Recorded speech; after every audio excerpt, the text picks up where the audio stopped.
Gang, there's been more and more revelations coming out from the Epstein files, and one of the craziest connections that I discussed in a previous video was the idea that there was a sultan from Dubai, somebody in the very, very high levels of, the government and royalty in the United Arab Emirates that was apparently involved in this web of depravity that Jeffrey Epstein was engaging in. And we saw that it was exposed who this person was. I spoke in a previous video. There were emails back and forth allegedly of Epstein saying that he had enjoyed a torture video that was sent to him. Apparently they're saying that this sultan sent it to him, and it was a famous video of a guy being tortured in Dubai by members of the royal. Yeah, for anyone to enjoy a torture video, then there's something psychologically wrong with you. For you to enjoy watching somebody else in pain or suffering, something definitely wrong with you. It's either you haven't experienced any pain or suffering in your life, or, as I said, something wrong with you psychologically. Family and the police.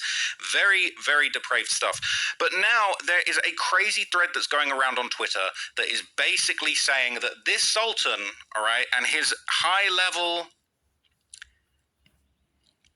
being such a high-level operator in the world of, Middle Eastern power dynamics, royal families, governments, he might have actually provided Epstein assistance in his smuggling and trafficking operations, and it is all getting exposed on X, and you're just not going to believe it. So I want to break down this thread for you guys in today's video, and you might be shocked at what you hear. So this is going around, okay, from Adam Cockram, all right? He basically is breaking it down. He's a professor, policy consultant, independent journalist, and father. He's trying to make the world suck less. All right. Unfortunately, the world does suck pretty hard right now. And unfortunately, the reason for that is some of the most depraved individuals out here doing the worst things, getting away with it. But no more. We're going to expose them in this video. We're going to expose them on Twitter. And this thread is diabolical. So this tweet, it says, the New York Times released a great piece of pictures from Epstein's home showing Trump, Musk, and hidden cameras. But they missed the most important picture that proves Epstein's smuggling crimes and fills in a huge part of the puzzle. So let's just take a little look at these pictures, right? Epstein smiling alongside Pope John Paul II, Mick Jagger, Elon Musk, and Fidel Castro. What an insane lineup of people to be tapped in with. Nearby was the photo from 2000 showing Mr. Epstein with Mr. Trump and the future First Lady, minus Miss Maxwell. cropped Ghislaine Maxwell out of that image. That is hilarious. But also, mounted in a corner above his bed was a surveillance camera, as photos showed. Okay? So, part 2. It says, this picture right here shows Epstein being very friendly with Sultan Ahmed bin Sulayem, a Emirati businessman. Okay? He holds 3 important positions. Chairman of the Jebel Ali Free Zone, JAFZA in Dubai, Chairman and CEO of DP World. I still can't get over the fact that it's called DP World. And Chairman of Branson's Hyperloop One. They're looking close. They're looking cozy. Jeffrey Epstein even wearing the headgear there. All right, this is pretty crazy. This in itself is a bad look. Why is any of this relevant? When Epstein was arrested for the first time, they found in his safe 2 passports, one of which was an Austrian passport. The passport was authentic, but included a fake name for Epstein and listed his location as Saudi Arabia. Okay? So an Austrian passport, fake name, and it says he's from Saudi. Okay? And this is some of the paperwork going around that basically says the defendant's July 16th, 2019 letter asserts, as for the Austrian passport, the government trumpets it expired 32 years ago, and the government offers nothing to suggest, certainly no evidence that Epstein ever used it. The passport contains numerous ingress stamps, including stamps that reflect use of the passport to enter France, Spain, the United Kingdom, and Saudi Arabia in the 1980s. They've not worked out how he obtained this foreign passport. More concerning, the defendant hasn't disclosed to the court whether he is a citizen or legal permanent resident of a country other than the United States. Wonder what's going on, wonder where else he has that he could have run to. According to the defense, this passport was simply a fake, for protection. But the government had evidence that this passport was actually used to enter France, Spain, the UK, and Saudi Arabia, and other countries during the 80s. It says, and it just so happens that it was during the 1980s that Jeffrey Epstein was running around Europe, Africa, and the Middle East, involved in arms deals with Douglas Leese, Adnan Khashoggi, responsible for the Iran-Contra deal, and the Al-Yama arms deal. So I never thought this is really interesting to me, and it actually is answering one of the biggest questions that I've had, because I've seen that video of Jeffrey Epstein talking about with Steve Bannon about finances. And look, I'm no financial whiz. I studied A-level economics, okay, but Jeffrey Epstein wasn't some financial genius. When you see him interviewed about finances, he didn't really have anything crazy to say, like, oh, because he talked about fractional reserve banking. The bank, they only have to hold $1 and they can lend out $9. Anyone that knows about economics and finances, that's not high-level stuff. You don't know. You're not. People are like, oh, he's exposing the financial system. Yeah, sure, but everyone knows that's how.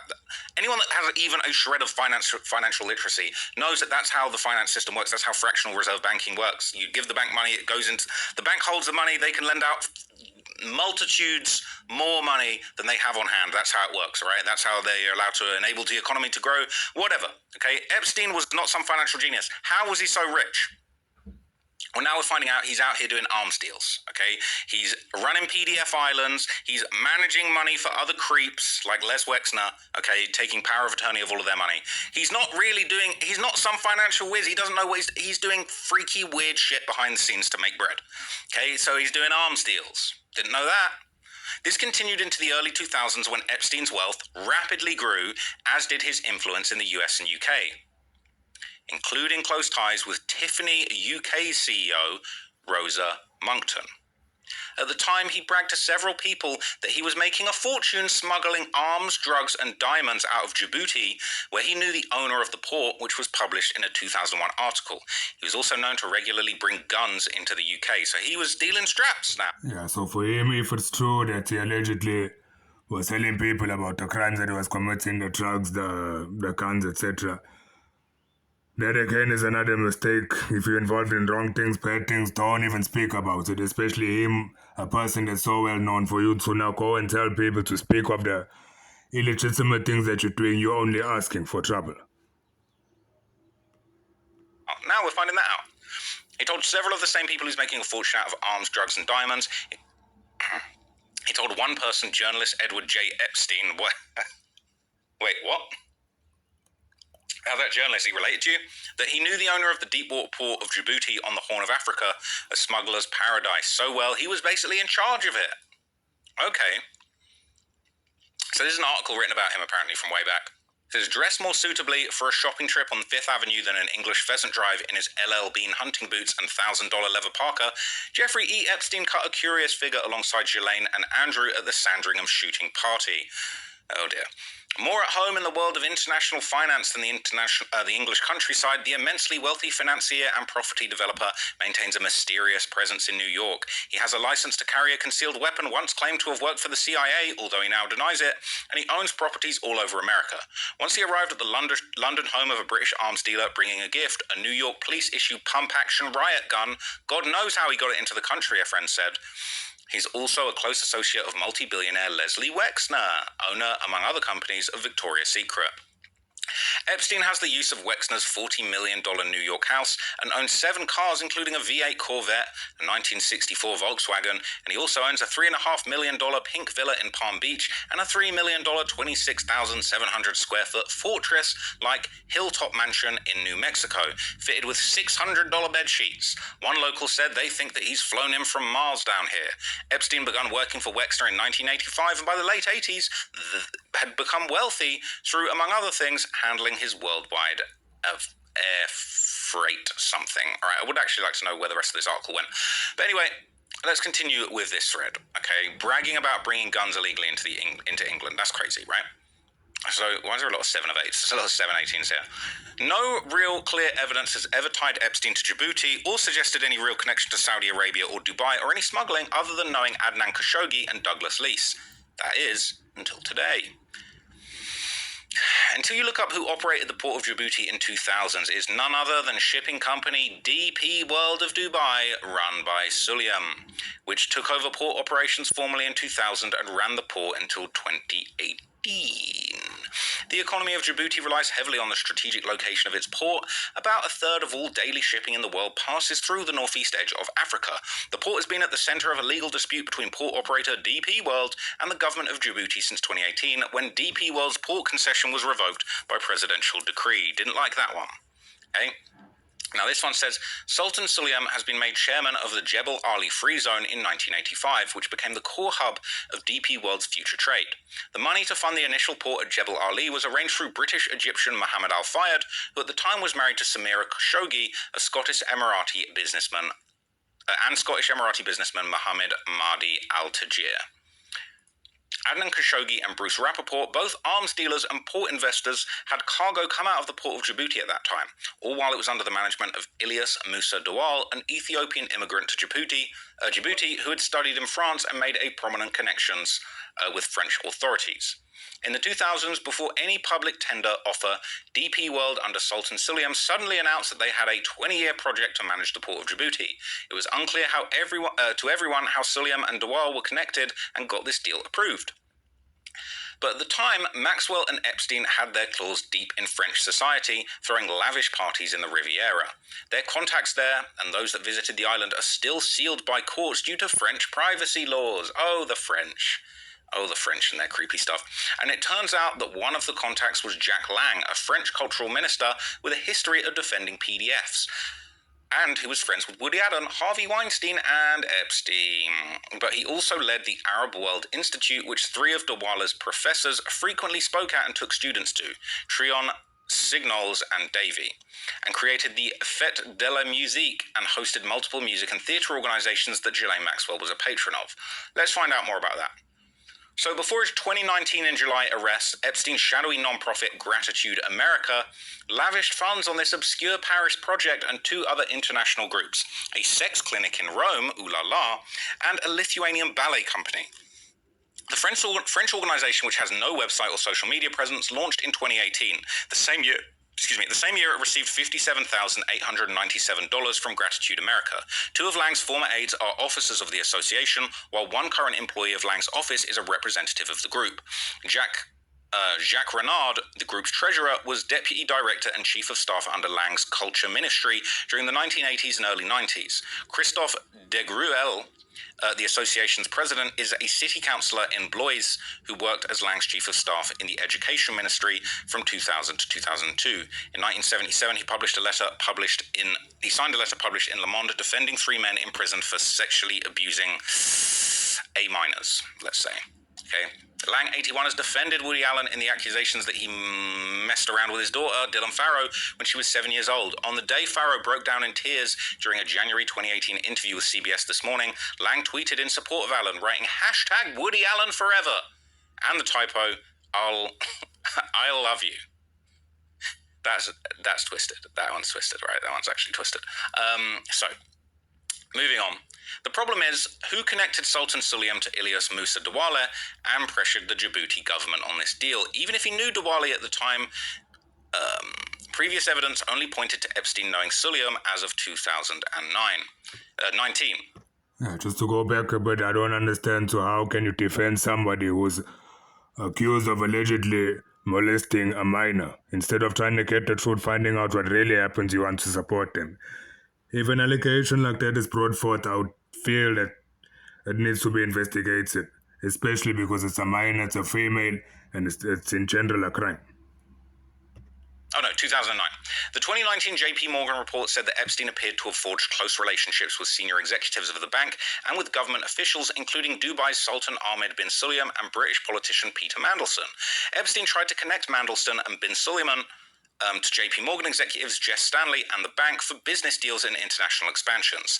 The journal notes that in December 2009, Epstein wrote emails to both bin Sulayem and Staley to set up a meeting between them. In one email, Epstein told Staley, Sultan is laying the groundwork for you to establish a serious presence. JP Morgan reputation in this region is poor. And so it goes on to say, however, you'll notice that in this picture is in Dubai, likely in Jebel Ali, and both the men are fairly young. The problem is Epstein never officially visited Dubai other than 2 short layovers in 2002, which were under 4 hours. But Epstein did visit the Middle East in the 80s and possibly the 90s using his fake Austrian passport, which we know from statements of the US prosecutors who said the passport did have travel stamps. And there you go, you got even closer images of Epstein with his sketchy little passports. What a weirdo, what a creep. What a gross creep. I hate his face. His face is punchable as fuck. To date, no one has ever proven the claims of Epstein's smuggling operation, nor proven that he has any contacts in Djibouti or Dubai prior to 2009. That picture in Dubai, somewhere between 1980 and 2002, proves he already knew Suliem well at that time. It also makes it likely that Epstein did know Ilyas Musa Dawa of Djibouti and used this as a way to smuggle. Yeah, another thing is also, if you're not involved in any underhanded activity, why would you have fraudulent passports, fraudulent documentation? Assets into France and the UK for the likes of Douglas Lease, and Adnan Khashoggi, especially once you know they all had offshore entities open for them around the same time, while being a client of Epstein's financial services company and using the same providers and patterns that both Epstein's own entities and the Maxwell Family Trust used. So you got owners of these trusts in the Pacific, British Virgin Islands, Cyprus Investments, the Adnan Khashoggi Group, British Virgin Islands, linked to Switzerland. Plenty of offshore money, okay, going on. All right. So it says, so one small picture helps us confirm the timeline. When the Rolling Stone reported in 2001 that Epstein had previously bragged about smuggling via Djibouti, he did have the correct contacts for this to be true, and therefore he likely smuggled guns, drugs, and diamonds. And yes, this took several hours of research to figure out. After seeing the pictures, I've also learned Djibouti has pretty shite records. Okay? So we're actually finally beginning to understand how this guy had his money. I think it is absolutely insane. We've heard all of these things. He was a financial wizard. He was a financier. He was smuggling guns, drugs, and diamonds, allegedly, around the world, all right? That makes sense, all right? He's a scumbag. He made his money bringing death,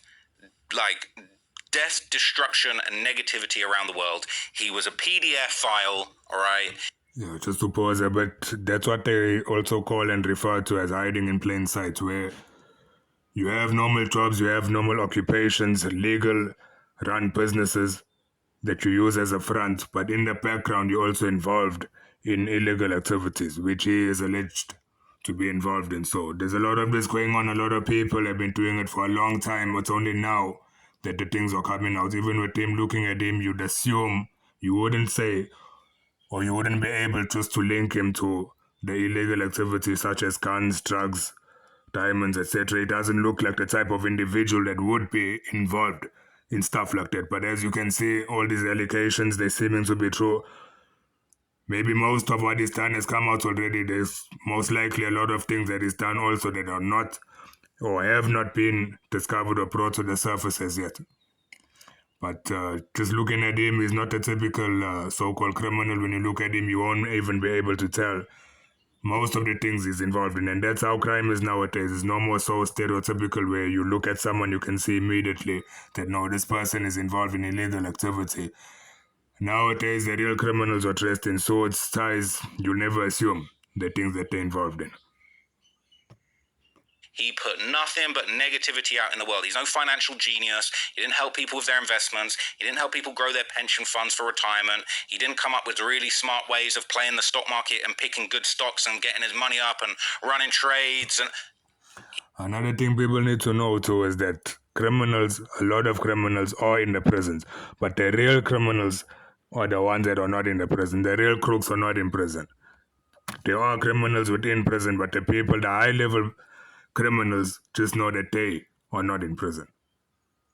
He's a fucking just depraved individual who preyed on the weakest and worst people in society, all right?